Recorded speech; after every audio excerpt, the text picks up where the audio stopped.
this life was all I ever wanted. I'm not leaving. Not yet. I was hoping you'd say that. We gotta hit the streets, make some money. People like us must destroy people like him. Buckle up.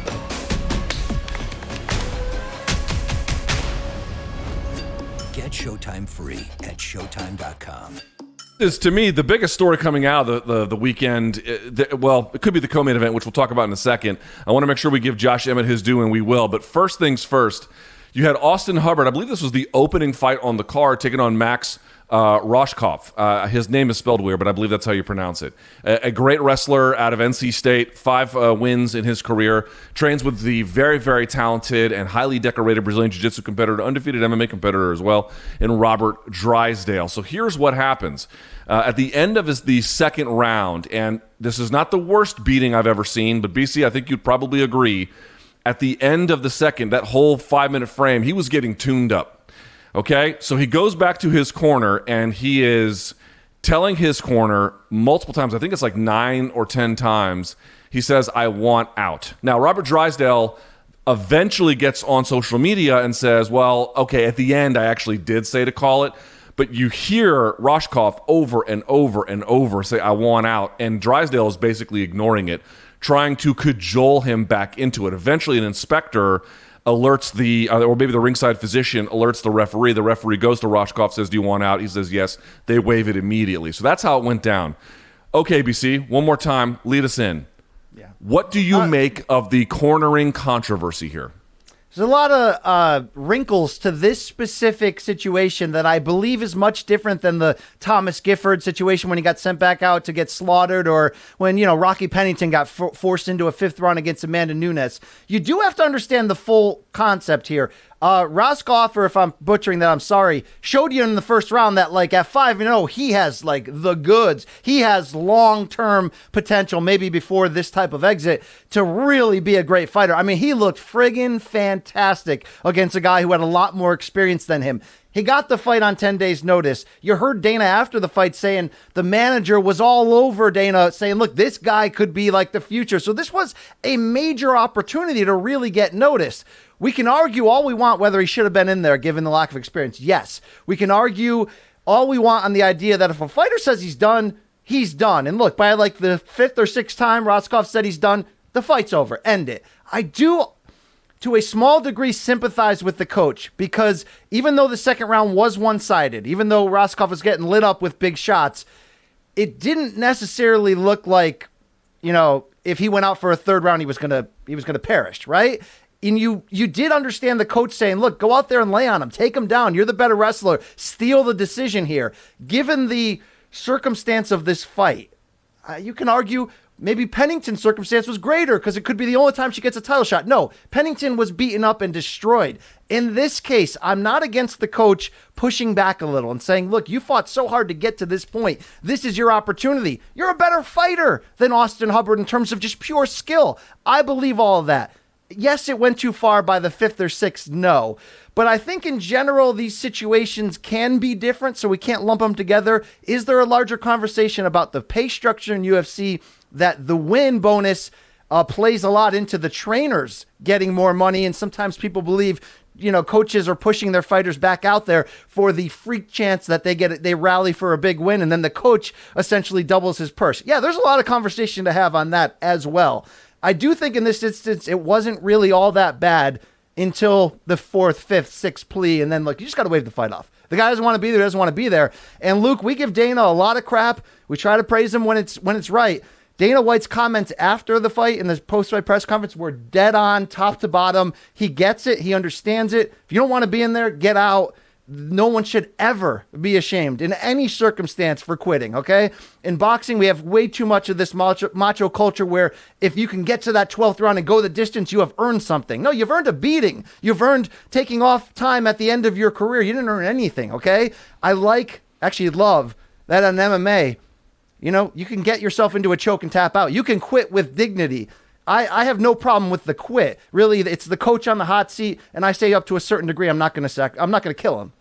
Yeah, I heard Dana White's comments, and I echo your praise of them. I had the exact same experience myself. I got out of the Marine Corps, and I was looking for a challenge, and I went to a pretty good MMA gym, and I wanted to see what I was made of. And I found out I'm probably better than the average bear, but I'm not like those guys, and it was eye-opening. I don't know how many people have ever tried to figure out who they really are when you get physically tested by people who you can tell they are built for this. And I was not that guy, and I know I'm not that guy. So to me, I always looked at training as a way to stay in shape, as a way to maybe defend myself if the situation ever came to it. But I knew pretty quickly, I met who the Billy Badasses were, and I knew that wasn't me.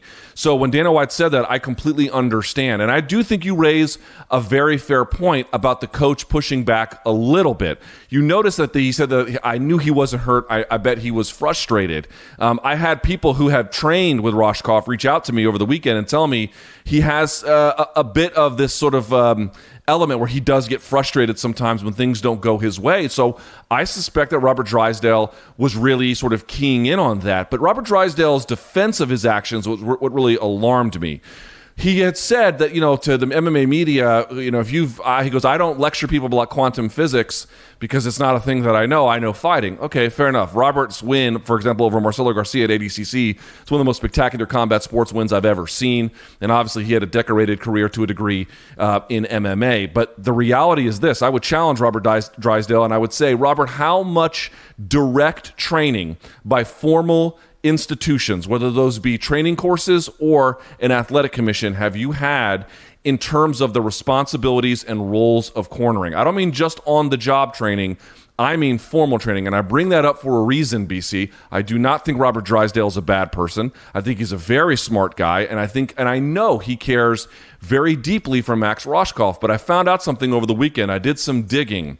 You cannot find language either with the ABC or any formal institution in combat sports about best practices around cornering. You can find language about what their potential role is and where they have to be, like how many corners can you have for a title fight versus non, how many get to be in the cage between rounds, can you throw a towel or not, right? There's some things like that, but they don't actually tell you how to do the job correctly. And what you consistently see, and this is a thing I learned from speaking to commissioners over the weekend, the fighters who become cornermen, they consistently say, I know what I'm doing, but they A, never had formal training, and B, in terms of being a corner, and B, as a consequence, they fail to realize that part of what you're doing is being a health advocate.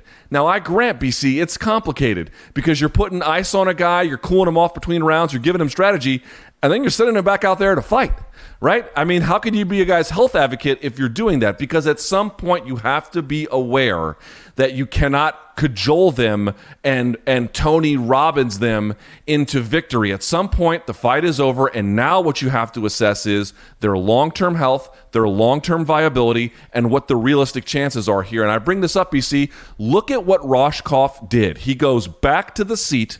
His head is facing, he's looking down at the mat. He does not have an alert body. There are times when a coach can say to you, hey man, fire up, do what you're supposed to do here, get out there, and it can motivate someone, but not when they have body language like that. And he says, I was trying to tell him to be his best, and I would want a coach to do that. Dude, if he is telling you 9 or 10 times to call it and he's looking at the mat, he is no longer listening to you. Your speech is not working, and you must have recognition about that. And you noted, and I would agree, like Tony Ferguson heading into the 5th round was taking a way worse beating. But Tony Ferguson is in a super elite lightweight. Here you had a guy with 15 fights in Austin Hubbard against a guy with 5. And by the way, Austin Hubbard had to fight Davi Hamosh and other killers when he first got to the UFC. So to me, it's like, do I know fighting like Robert Drysdale? No, I do not. But for 15 years, I've been listening to good boxing corners and commission officials tell me what good cornering is, and it's paying attention to body language. It's understanding your fighter's responses. If the first thing he does is when he gets asked by the referee, are you done? You say yes. He wasn't listening to you. You've got to have recognition for this, because if you don't, even though the beating in the second round, BC, was admittedly not the worst beating I've ever seen, if you're not up here, dude, that third round was going to be very bad for him. Yeah, and Rohskopf was gassed out. Obviously, he was mentally defeated that he wasn't able to sustain the success he had the first time. And look, the way that he sat dejectedly in the cage afterwards, I think sort of doubles down on what you said, that he could be somebody mentally who gets very hard on himself and can pull out of a fight. So look, it's like there, it's like a scale here. It's like, I do understand a coach wanting to rattle that beast out of him because he had a chance to win a very important fight. Again, Rocky Pennington, round 5, down 4-0, did not have a chance to submit or knock out Amanda Nunes. It just was what it was in that spot. But yeah, there are limits to the amount of no's you can ask for. At that point, it didn't look like he was looking out for his fighter's best health interest. Luke, Jay wants me to move on, but do you think there's anything to the follow-up sort of debate on Twitter that UFC matchmaking purposely matches younger guys with great potential way too hard too early as a way to draw loyalty out of them, because once they lose, they have no leverage and they're always fighting to get back up the ladder? That seems highly conspiratorial. If you listen to Dana White, I mean, I'm not saying that never happens or it's never happened, but if you listen to Dana White, and I believe this, his manager, who's Brian Butler, who's one of the more successful MMA managers, apparently was always hitting up Sean Shelby to say to this guy, hey, look, we have a new kid, and he might be the next big thing. And as you mentioned, in that first round, and even parts of the second to a degree, you could tell he's got some serious skills to be reckoned with if he can figure out the other parts of the competitive challenge. And so they were probably saying, hey, let's just get him out there as quick as we can. You don't make a lot of money on the regional scene, blah, blah, blah. But I just think in the end, people don't realize how good Austin Hubbard was because he had an 11-4 record coming in here. But if you look at the guys he had lost to in the UFC, they were absolute savages, and he had performed quite ably against them. He had had way more experience, and he had come from LFA. I just think, listen, they're just trying to make... People believe that their guy is John Jones. There ain't that many John Joneses, man. There ain't that many guys with a handful of fights that can come in there and beat Andre Guzmão. It just doesn't really exist. So I understand the pressure, but... Yeah, it's not early UFC days when you can go in there, with no pro fights but you have a background in one specific martial art and try to mix it up. I would like to see whether it's UFC officially adopting their own minor leagues, and they kind of have with the Dana White Contender Series, and obviously they're very close with LFA, which in some ways is a feeder league, but I would like to see less of, people even like the Eminem guy, Chase Hooper, getting rushed in there against that quality of opponent at 19 when it's really not worth it. This life was all I ever wanted. I'm not leaving. Not yet. I was hoping you'd say that. We gotta hit the streets, make some money. People like us must destroy people like him. Buckle up.